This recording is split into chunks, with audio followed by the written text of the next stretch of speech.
Hello, Leo. Thank you for joining me for your Sun or Ascendant forecast for week commencing the 13th of August. It's true to say that with the partial solar eclipse which occurred in your sign late last week, this gave you an opportunity of empowerment to seize the reins of your direction of travel in your life and to be more assertive. But as much as it pointed towards your individual hopes and needs, you still need to make sure that the everyday structure of your life is functioning, and the things that you need to do for other people, such as kids if you have them, or just to look after yourself in terms of your daily routines, your health, your fitness, your diet, are still very important. But on Monday and Tuesday of this week, there is such a big emphasis on the part of your horoscope to do with these things. This is partly because the partial solar eclipse fed into Pluto, the tiny planet of truth, power and transformation, but also because Mars returns to this area where it's going to be for the next month. Now it is, for now, still tracking backwards in a retrograde, and for most of this week it's also still going to be in a right angle with Uranus. This points towards clashes with people older or younger than you, or in situations where someone wants to or seems to want to be more powerful or have some kind of control over you, which you may really try to resist. The desire to be more individualistic is very, very strong. But I think the trick of this week is to understand the situations where you still have to be a solid citizen, fulfill your commitments and obligations. You can't just totally focus on your own situation. There may be some sacrifices to be made as well. And yet, by the end of this week, as Mercury ends its retrograde, I do feel a sense of liberation can start to come in for you. And also Mars and Uranus will start to widen in that right angle in a helpful way too. Another thing you can find over the next 4 weeks is you could find yourself a lot more determined to get fitter, to work a little bit harder, to be more applied and focused on the strands that give you practical results from the great creativity that can still flow through for you from that partial solar eclipse. It's been a real pleasure being with you. I'd love it if you would like or comment, or if you've yet to do so, subscribe to my channel. But for now, good luck and goodbye. Hello, Leo. Thank you for joining me for your monthly forecast for August for the Sun or the Ascendant of your sign. Now, I do believe that there's going to be some doom mongerers in the astrological firmament, especially on YouTube, because August has a lot of retrogrades. Retrogrades can obviously have a big impact, and this month too, I feel, can be particularly impacting on your situation. That concerns Mercury in your sign and Mars initially in the sign of Aquarius. But the three outer planets, joined by Uranus on the 7th, when that slams on the brakes, they go into a retrograde each year for 5.5 months. So in itself, this is something that's an annual phenomenon. The world doesn't come to a halt each year because of that, and it won't this year. So we have to be really excited for you that the Sun, the orb, is back home with you as this month begins, investing upon you huge amounts of enthusiasm and energy, which is ramped up further still from the 3rd through to the 10th, because there's a wondrous right angle between the Sun and Jupiter.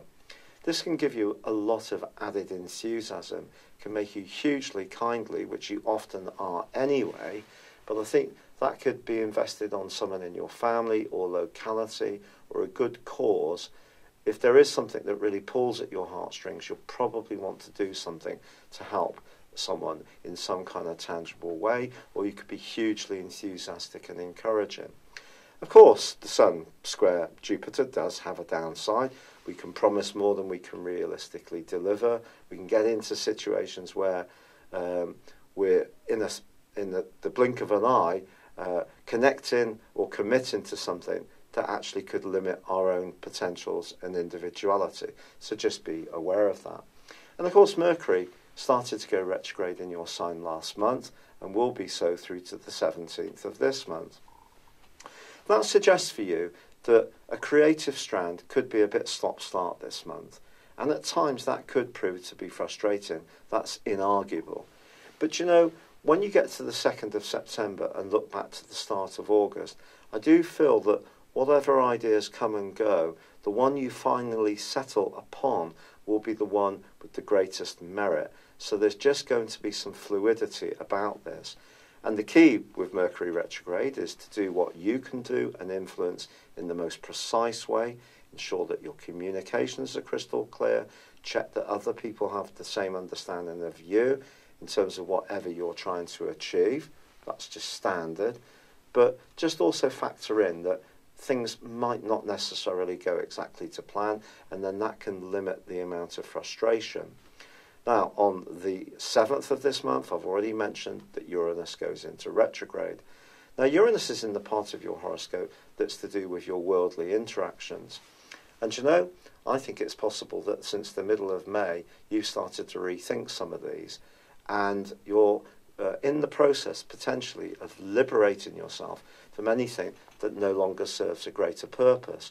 Now, that can also be true of any professional relationships that you don't enjoy.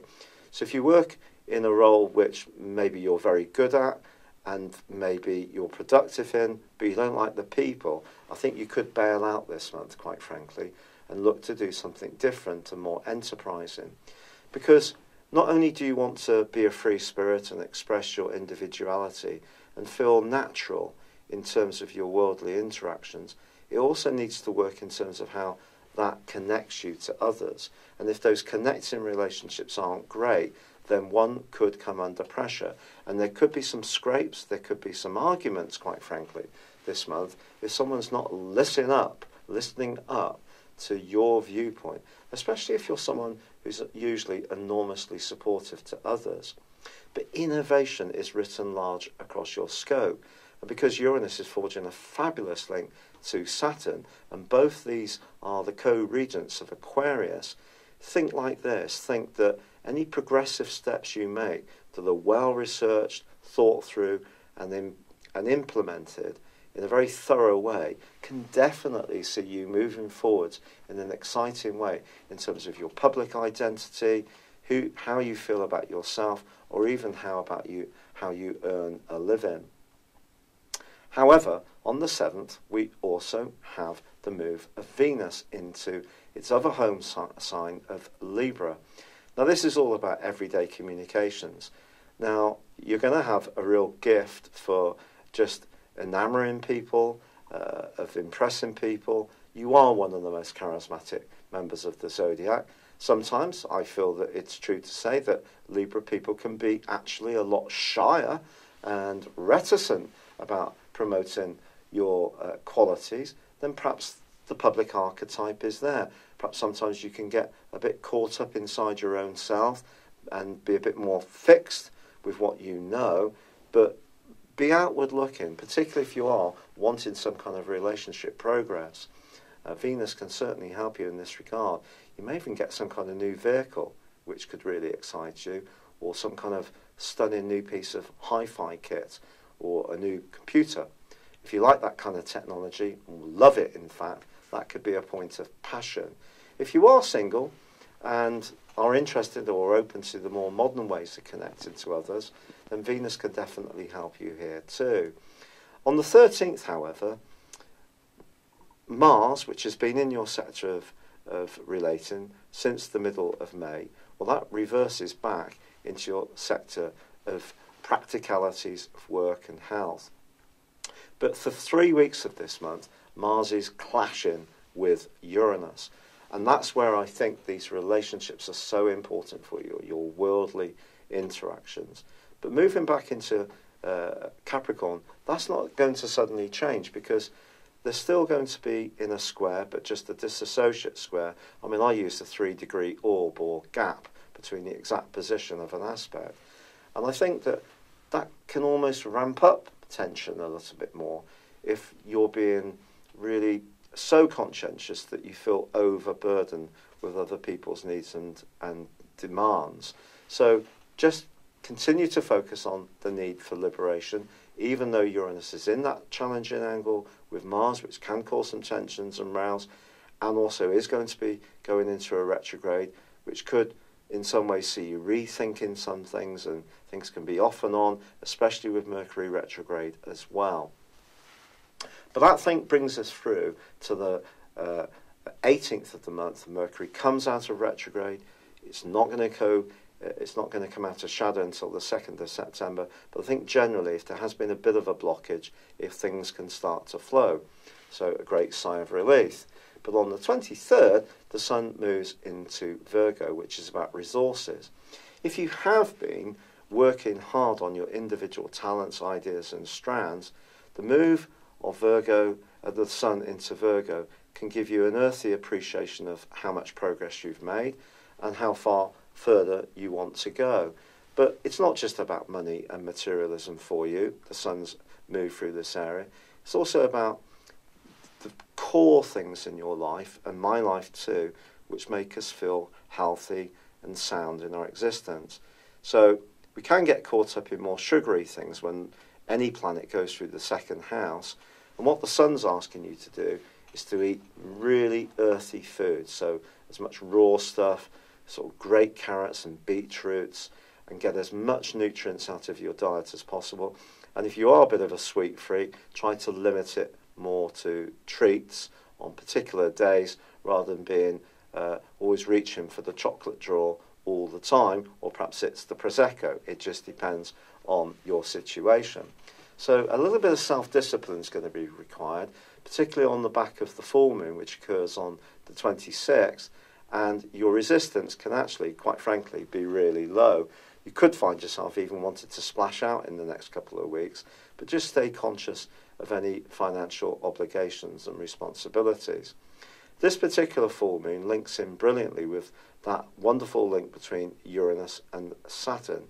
So it's possible that if you are someone who is enterprising, you are wanting to make progress around the business issue, that your sensitivity to others in terms of in close interactions can be a real asset too.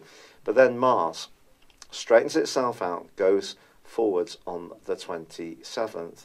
This is something to really be happy about, to be honest. Mars is going to stay in Capricorn through till the middle, just about the middle of next month, September. So that need to work hard on the detail of things, to be very applied, to be very self-disciplined, is going to be very strong. But Mars can also give you added vitality if you're looking after the core needs of your very being, which the Sun is asking you to do. And of course, Mercury will still be in your sign, seeing you needing to express your individuality. Venus is asking you to charm people, and you can certainly do that. And it can be a wonderful ending to this month, which could lead to some really quite lovely gatherings, parties, enjoying the good things in life, but just try to have them in a proportionate amount. It's been a real pleasure being with you. I'm very sorry this video has been published so late this month. I haven't been feeling great with the rheumatoid arthritis, and I will try to endeavour to get September's done that much quicker. But thank you for your patience and all the lovely kind comments that have been expressed and advice.